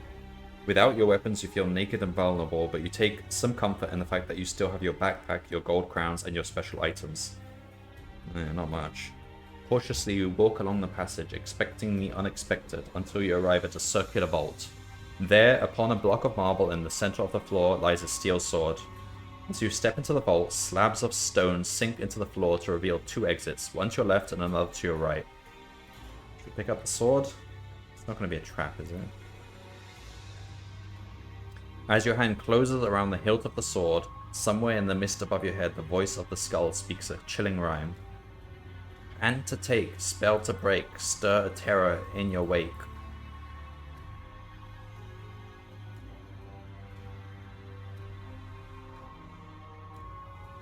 I mean, I'm guessing if we take the sword, we'll have to fight something. But it'll give us a huge swing in combat, so I think we'll take the sword anyway. As the blade leaves the block, there's a tremendous howl, like that of a mountain wolf baying at a full moon. Your heart leaps into your mouth, and you back away hurriedly, half expecting it to change into a ravening monster at any second. It takes several minutes for your fears to subside. Cursing your predicament, you sheathe your newfound weapon and ponder which exit to take from the vault. Alright, we'll go left. You have barely covered 100 yards when a blood-curdling howl echoes along the passage behind. Spinning round, you see the outline of a gigantic black wolf loping towards you at a frightening pace. Its evil eyes flash in the dim light, and its great fanged jaws hang open in eager readiness to bite. You can't outrun a wolf. Let's stand and fight then. The great wolf slams into your chest, ramming you to the ground with the weight of its massive body. Fangs rake your arm, and burning saliva splashes your face. Desperately, you stab and slice at its throat, fighting with all the strength and skill you can muster to free yourself from this merciless beast. Of course, it's immune to Mind Blast. Oh. Hound of Death. Alright, we should probably win this.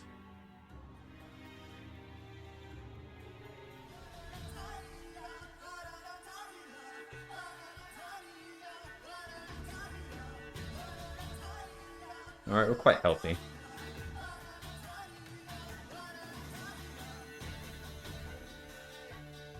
So far so good, alright.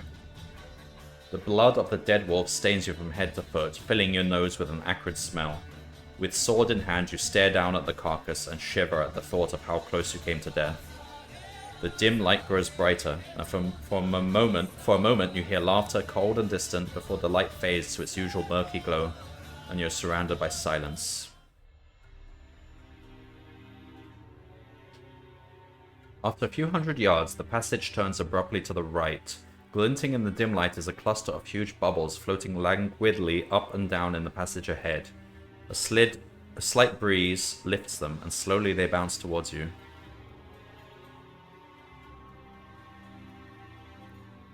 Bubbles?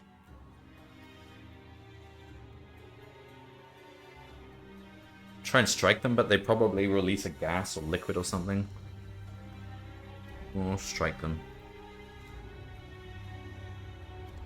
You cleave a path through the bubbles as easily as if you were scything cobwebs. As your sword punctures their jelly-like skins, they implode and plop to the floor in tatters. You move on, your eyes peeled for the slightest hint of danger. A shadow on the floor in the distance makes you wary. Your fear soon turns to dismay, for as you grow closer you can see that it is a deep, dark pit that stretches across the entire corridor. There appears to be no way across. Staring at the opposite side, over 30 feet away, you ponder the impossible task confronting you. A sudden glow in the misty ceiling heralds the return of the skull. The path across defies your sight. Find the path or stay and fight.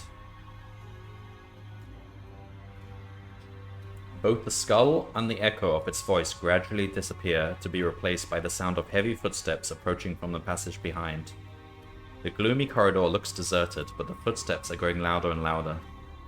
We do have wine.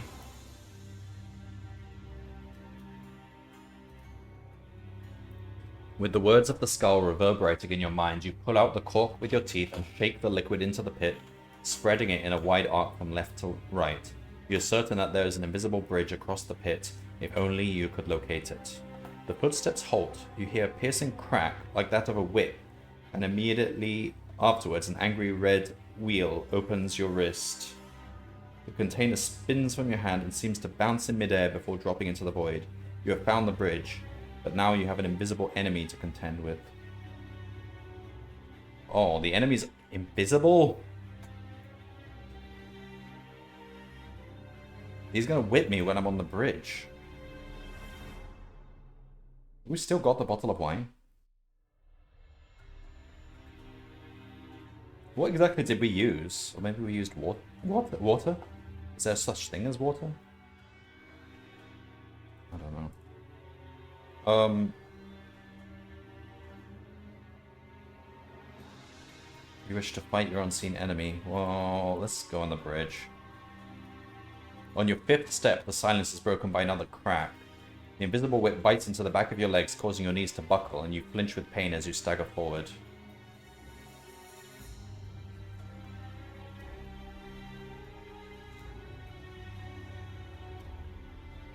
You slip and fall, but miraculously manage to hang on to the invisible beam. But you ignore the pain, concentrating all your effort on swinging them back onto the beam. Just as you succeed, the crack of the whip resounds once more and burns its mark across your back. When the whip cracks a third time, it cuts only air, for you have crawled out of range of its cruel bite. "Good!" booms the voice of Zada, as you land on the opposite side of the pit. "You are brave, but have you brains as well as battle brawn, I wonder? Ha! Soon we shall see." The voice conjures an image of Lord Zada in your mind. He is seated on a golden throne with the object of your quest, the Law Stone of Herados, suspended in the air above him.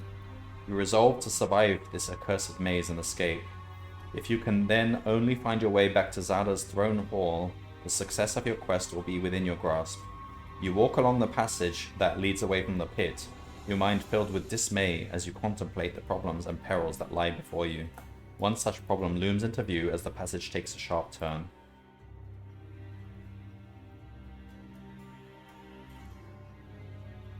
You enter a chamber where a tall bronze statue stands.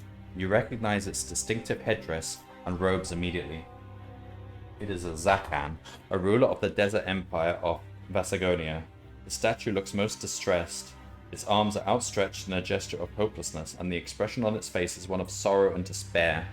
Beyond the statue, an oval-shaped door is set flush in the wall, but you discover that it is locked. The mist grows brighter. Once more the skull appears and speaks, its voice as comforting as a raven's croak. Listen to the Zakan. Ponder what you hear. Give the correct answer, for fear he sheds a tear. The skull disappears into the misty ceiling, and you watch amazed as the dull bronze lips of the statue begin to move. A harsh voice echoes from deep within its hollow metal body. My daughter has many sisters, and as many sisters as she has brothers, but each of her brothers has twice as many sisters as brothers. What the... So answer me this, wise warrior. How many sons and daughters do I have? Each of her brothers has twice as many sisters as brothers.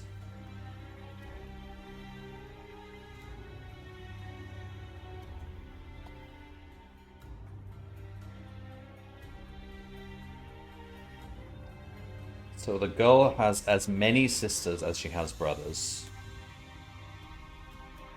Each brother has twice as many sisters as brothers.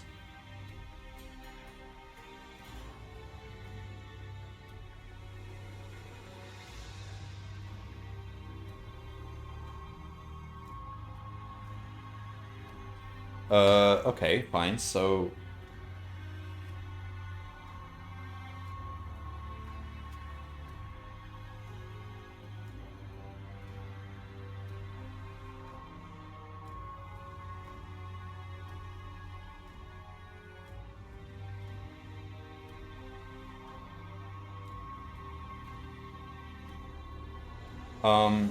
let's say she has 3 sisters. There's 4 girls altogether. That means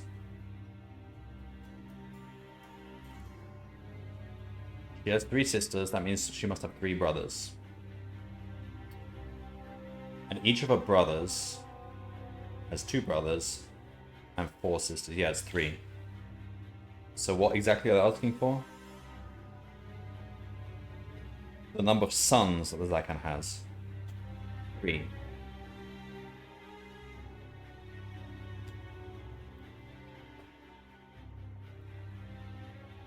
Wrong answer. What? Number of... Oh, wait. Write down the number of sons the Zakan has, and then immediately next to it, the number of daughters. Oh, okay. Number of daughters... 4. 34. Here we go. In reply to your correct answer, the oval door emits a click and slowly swings open. You step through and descend a steep ramp to a long corridor whose walls are covered with what appear to be gigantic cocoons that stretch into the distance for as far as you can see. The oval door clicks shut, but the clicking continues, like an echo, only growing steadily louder. In the gloomy corridor ahead, you can see that something is moving. A huge worm-like creature with great black eyes and horny mandibles is slithering towards you, a purple froth bubbling from its mouth as it picks up your scent. We don't have any of these things.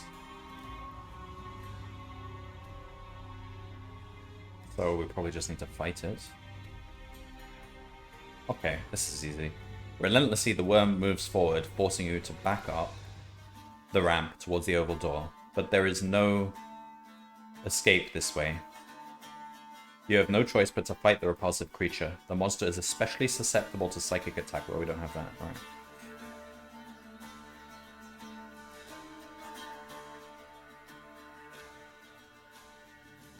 Your killing blow makes the Uda Gorg twist back on itself, its head disappearing into the misty ceiling. There is a deafening crack as blue lightning engulfs its neck, crackling snake-like around its horrible body and filling the corridor with the smell of burning meat. The creature thrashes wildly for several minutes, and when its gruesome dance finally ends, you see that the canopy of mist is no longer there. In the darkness above, you see a deserted walkway and a metal observation platform.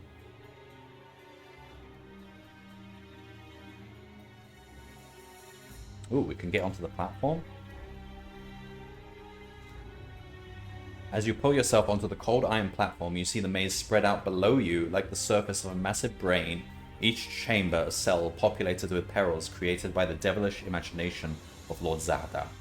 A crisscross of interconnecting walkways is suspended above the maze by gigantic chains that vanish into blackness. You hurry along the iron path towards a staircase that descends to an arch beyond the boundary wall of the maze. As you run through it, you hear an alarm bell echoing in the vastness above. Your escape has not gone unnoticed. A vaulted corridor lies beyond the arch, which leads to a junction with 2 exits. Go left. The passage leads to an enormous compound of cells that holds the slaves of Khazan-Ud. They are, in the main, a pitiful herd of gangling black-skinned creatures with sorrowful eyes and backs bent crooked by years of hard labor. These prisoners press their sad faces against the tiny grates of their cells, curious to see the fair-skinned warrior who walks upright among them. They hiss as you pass, until the entire complex echoes to the sound of their sibilant scorn. At the end of the block, there is a cell that resembles a cage, denying its prisoner even the smallest degree of privacy provided by the others. You stare through the bars at a dark-skinned man sleeping on the straw-covered floor. His blonde hair and red and gold tunic are stained with blood and grime. A key to his cell hangs by a cord on a peg driven into a nearby wall. Sure, let's release him. The creaking door stirs the man from sleep, and he rolls over and cowers in the corner of his foul-smelling cage. His eyes are cloudy like frosted glass, and his face and hands are pitted with disease. You recognize the symptoms of Takadea, or jail rot, as it is commonly called in your country. As you approach the trembling man, you reassure him that you mean him no harm, that you can help him if only he will trust you. Placing your hands over his eyes, you transfuse the healing power of your Magnakai skill into his sick body, concentrating your energy into reversing the terrible effects of the disease. When you remove your hands, his eyes are no longer opaque, they gleam with a cat-like intensity. "I can see," he says in astonishment. His voice cracks with emotion. "How can I ever repay you for this miracle?" Before you can answer, the sound of running feet echoes along the corridor outside. "Follow me," he says, springing to his feet. "If Zada's guards find you in here, they'll kill us both."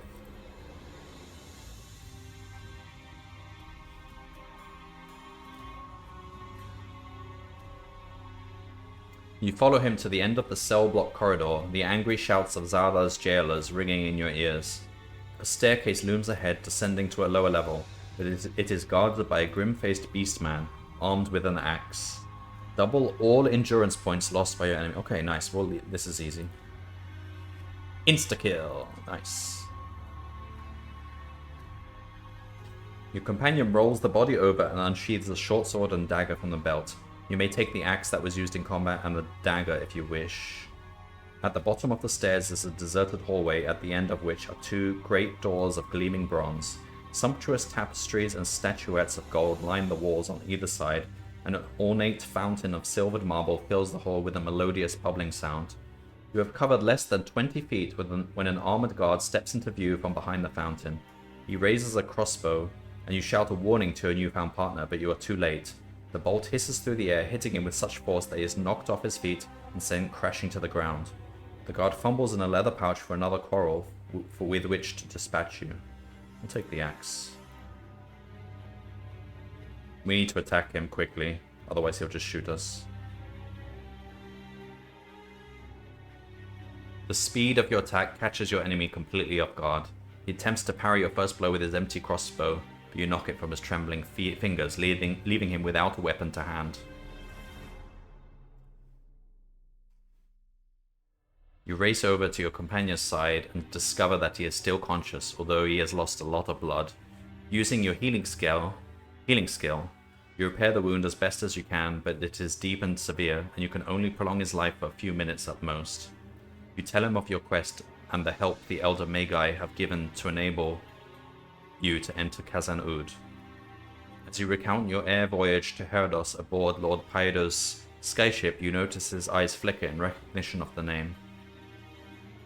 "My name is Kashin," he says painfully. "Lord Paido is my brother." You notice the resemblance in his cat-like eyes and square jaw. I'm finished, Kai Lord, he says, his face bathed in sweat. But I can and will help you in your quest. Listen carefully. Over there behind the tapestry is a secret passage. It leads to Zada's throne. Above the throne is the Law Stone of Herdos. But beware. Zada has coupled its power to a Doomstone from the realm of Nauros. He draws his power from that accursed gem. If you are to succeed, you must first destroy the Doomstone, or you will surely perish. Sadly, I cannot help you escape from Khazan-Ud, for I myself was captured long before I reached the surface. But if you can get to the beach, make your way to the old stone jetty. I hid my boat beneath the steps there. His grip tightens around your hand as a wave of pain washes over his body. When you turn to Elzian, tell my brother that my death was not in vain. May the gods protect you, Lord Lone Wolf.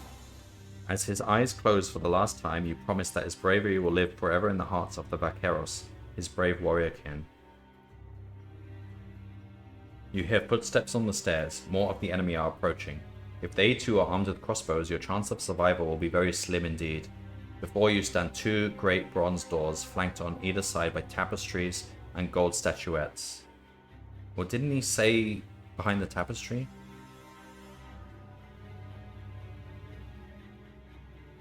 The tapestries are similar to others you have seen in the lower levels of Khazan-Ud.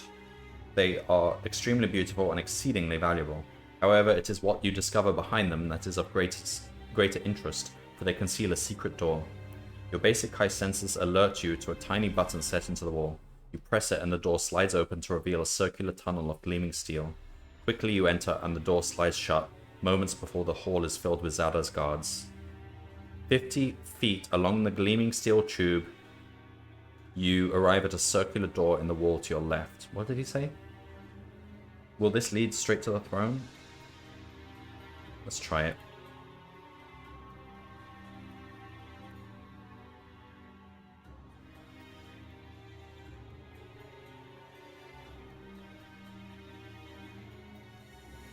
You spin a screw-like handle set in the center of the door, releasing the lock.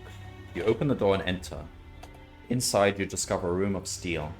The walls, ceiling, and floor are all constructed of metal plate, which is polished to give a mirror-like shine. Low iron tables are set out with the implements and accessories of magic. Crucibles, retorts, aludels, flasks, all manner of twisting glass tubes which bubble and seethe with multicolored liquids. Vellum-bound tomes and crumbling parchments litter the shelves, competing for space with repulsive-looking pink organs floating in glass jars of vile-smelling preservative. You find all your confiscated weapons. Nice. In addition to your weapons, you discover a large jar of concentrated Larmspur and a Khazan-Ud platinum amulet. Nice. Take that. You could take the bow instead of the axe.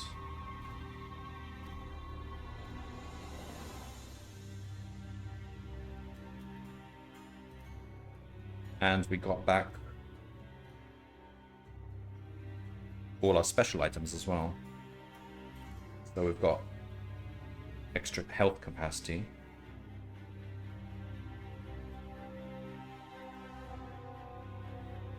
As you walk, the temperature steadily rises until you're bathed in sweat. The steel plates of the tunnel become too hot to touch, and wisps of smoke rise from the soles of your boots where the leather is close to igniting. Well, we have the amulet. After what seems like an hour, but in reality is only a few minutes at the most, the scorching heat subsides and the tunnel air becomes painless to breathe. You press on and soon arrive at an archway where the shiny steel tube enters a chamber gouged out of solid black iron. There a spiral staircase ascends to a portal. You climb the stairs and peer out through the portal. A sight greets you that sets your pulse racing. Before you stands a gleaming block of solid gold, the back of Lord Zada's throne. Above it, hovering motionless in the air, are two perfect crystals. One glows darkly with black fire, the other radiates a pure golden light that sends a shiver down your spine. It is the object of your quest, the Law Stone of Herdos. Don't take the Law Stone. First we need to attack the black crystal. You unsheathe your weapon and strike a mighty blow at the black crystal. It splits clean in two, releasing its dark power and showering you with hot sparks in the wake of its destruction. The riven fragments hurtle into the fiery abyss that surrounds Zada's throne, quashing the roaring flames. Curse you, Kai Lord! Screams Lord Zada, leaping out from behind the golden throne, brandishing a platinum rod. Finally, he points the rod at your head and spits an evocation, but the power he calls upon no longer heeds his cry. From the depths of the pit, a terrible roar begins to grow. The floor shakes, and a column of flame lights the entire throne hall as molten lava spews high into the air. Zada staggers back, his face aghast with terror. Hurriedly, he kneels before his throne, his crooked fingers stroking at a pentagram engraved in the gold. Above the din of destruction, another sound, like the ringing of 1,000 tiny bells, can be heard, and in the blackness above the throne, a speckled glow appears. It descends towards Lord Zada until he is totally engulfed by a column of shimmering blue light. His body rises, lifted by unseen hands. Oh man. Well, if there's lava everywhere, we probably don't want to go back into the tube. Let's go into the light. I think he's cast like an escape spell or something. A wave of energy surges through your body as you close your hand around the Lawstone of Herados. So we are at full health now. Your senses tingle and a newfound strength wipes away the fatigue of your terrible ordeal, enabling you to assess the situation anew. You step into the blue beam and immediately are drawn upwards, following closely on the heels of Zada, who is struggling to stay in the center of the column of light. He is gripped with mortal fear of you, and as you see him he sees you gaining on him, he unsheathes a glowing dagger and inverts himself to face you as you approach. When you are at arm's length, he launches a wild mastery. A wild attack, not mastery. Well, this looks easy enough. We've got lots of health as a buffer.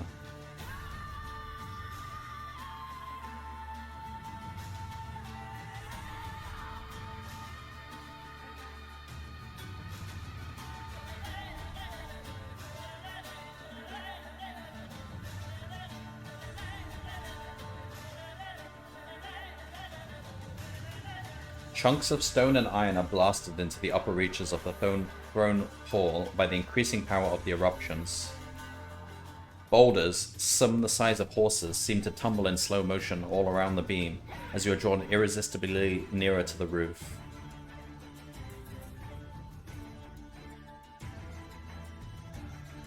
Suddenly the beam fades and you find yourself standing on a circular plinth in the center of a ruined temple near to the gatehouse of the castle keep.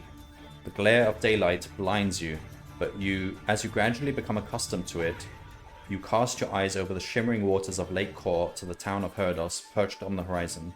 The walls of the fortress are beginning to crack and slant. Buildings are crumbling, and the ground is alive with constant vibration. You run through the ruined main gate as bolts of lightning are drawn from the sky by the dying power of Khazan-ud. So he hid the boat under the staircase, didn't he? Is it these stairs? That old jetty, stone jetty. It should be this one.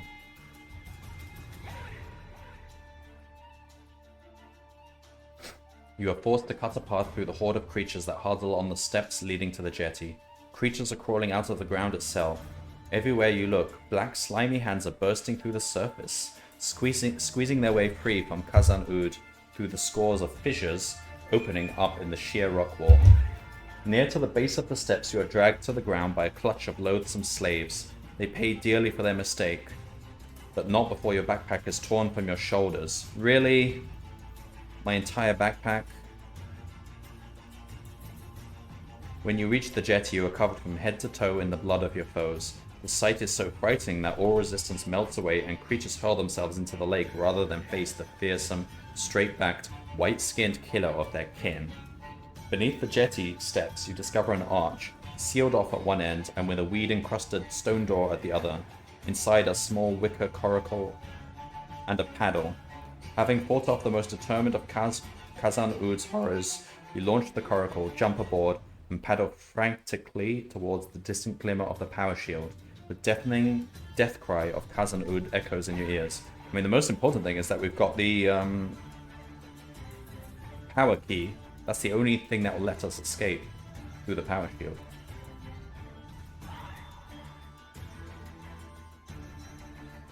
As soon as you have passed through the power shield, you are greeted like a hero by a huge flotilla of fishing vessels and trading barges.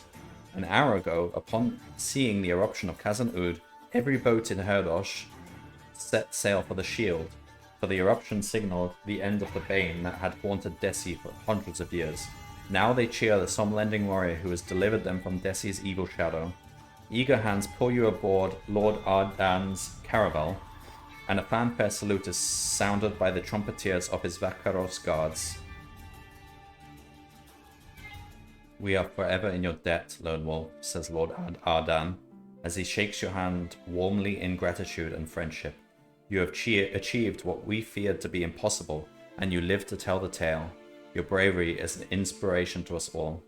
His words are reinforced by the delirious cheers of his people. He asks of your own quest, and when you remove the lore stone of Herdos from your pocket of your tattered and scorched tunic, his eyes widen with amazement. He bows his head and says in a solemn and respectful voice, "My lord, you stand upon the threshold of greatness. Your purpose and your destiny are known to the Elder Magi. We have awaited your coming for many thousands of years. Our survival and the survival of all we cherish rests on the success of your Magna Kai quest. The time has come, Lord Lone Wolf, for you to learn our wisdom, for we are of the same blood, you and I, and our fate is bound together. We will prepare you for your next quest, for the lore stone you must find next exists in the land that was once our home. In the temple that was once our most sacred place of worship, in the chamber where our master first appeared to us. Your quest has succeeded, for the strength and wisdom of the lore stone of Herdos is now a part of your body and spirit. But there is much for you to learn from the Elder Magi as they prepare you for the most challenging of the Magna Kai quests you have yet to attempt. A quest that will take you deep into the hostile swamps of the Danarg, where the evil creatures of Agarash, the damned, still thrive and dominate the land. If you have the courage of a true Kai Master, the secrets of the Elder Magi and the perils of the Danarg await you in Book 8 of the Lone Wolf series entitled The Jungle of Horrors. Alright then.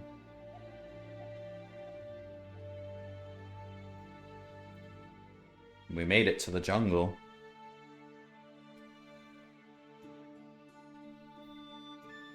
Alright, well, we'll do that next time.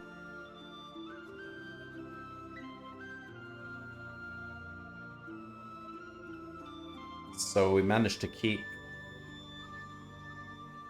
sword and bow. We can take one more skill. We'll probably want arrows. How many books left? I'll just make a save first and then we can see the list.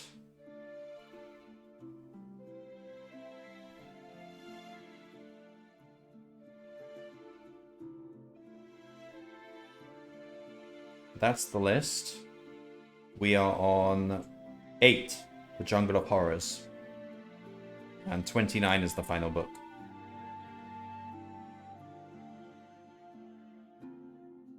So yeah, 22 to go.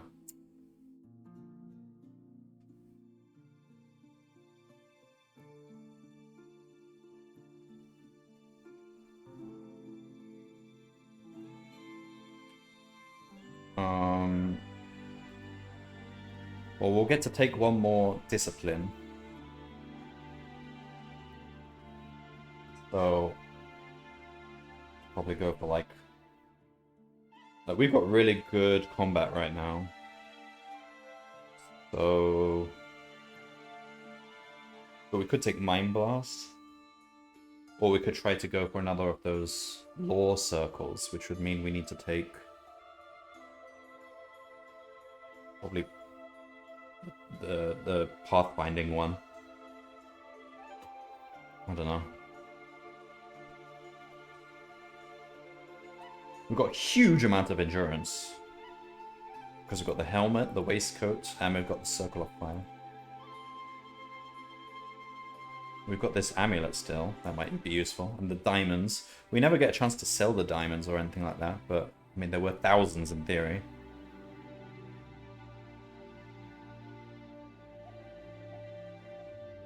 Sword and bow. And we can take one more weapon skill as well. But we don't have arrows.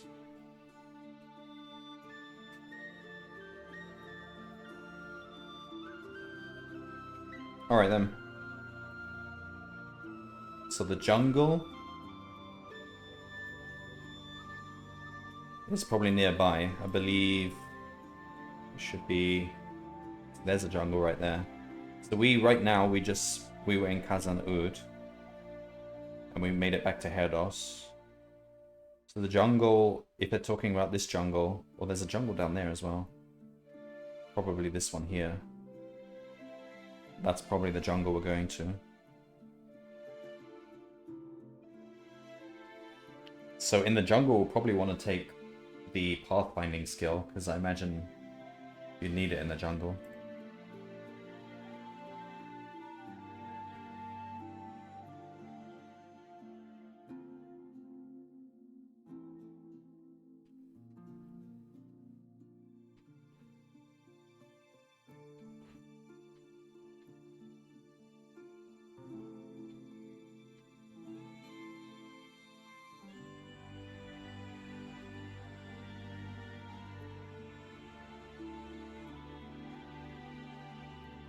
This is the Darklands. Is this like basically, this is like the home of the evil, Helgadad. We've never actually been there.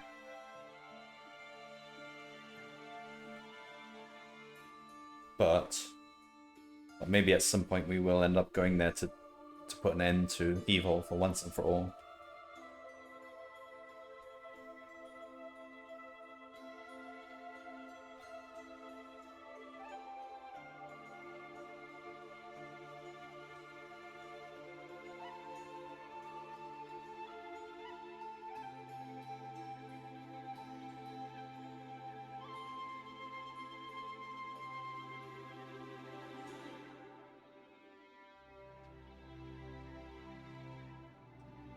Cool.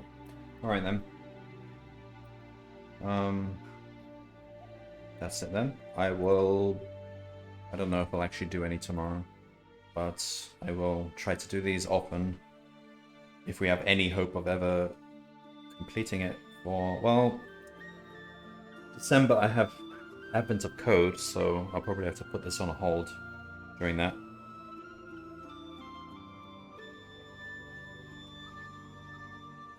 Alright, see you next time, Lone Wolf.